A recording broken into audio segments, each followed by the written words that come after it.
I can't think of a better metaphor for the US than this image of a white woman surrounded by members of the Patriot Front, looking away and ignoring what's happening around her, completely ignoring the evil that is surrounding her.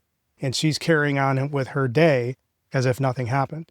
That was one of the many images coming out of July 4th in Washington, D.C. And for those of you who didn't know, July 4th was supposed to be some massive 250th celebration that, as usual, the reverse Midas touch of Trump completely ruined.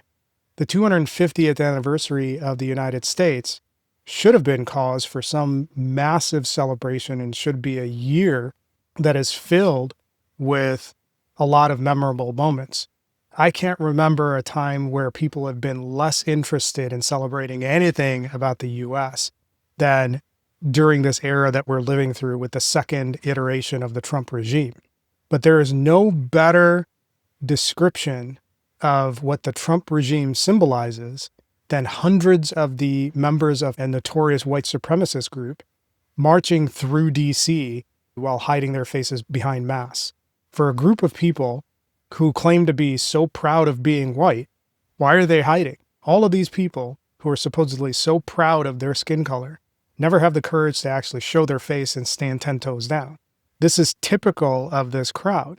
But what's interesting about these people marching through the Capitol on the 250th anniversary of the Declaration of Independence is that this is par for the course. This is baked into the history of the US.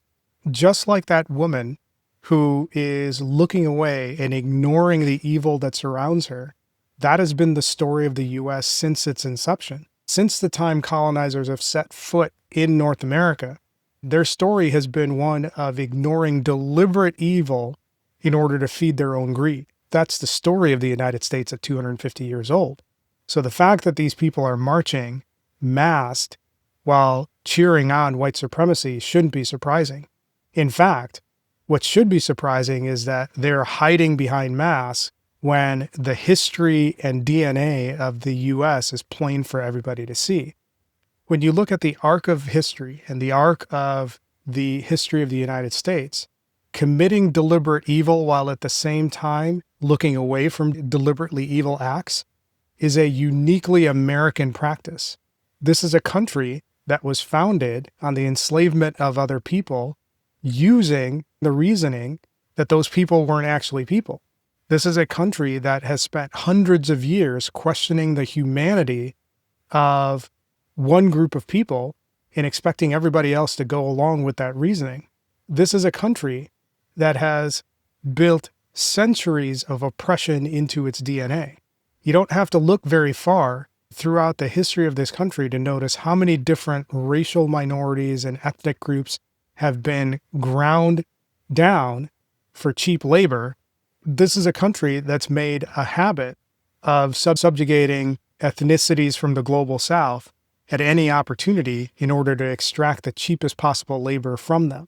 This is a country that spent years questioning the humanity of Black people. This is a country that has spent years questioning the humanity of brown people. This is a country that has spent years questioning the humanity of gay people. This is a country that spent years questioning the humanity of trans people. It seems that this country's DNA is all about upholding one group of people above all else, and that's white people. And that explains exactly why these people were allowed to march openly in DC without getting turned into speed bumps.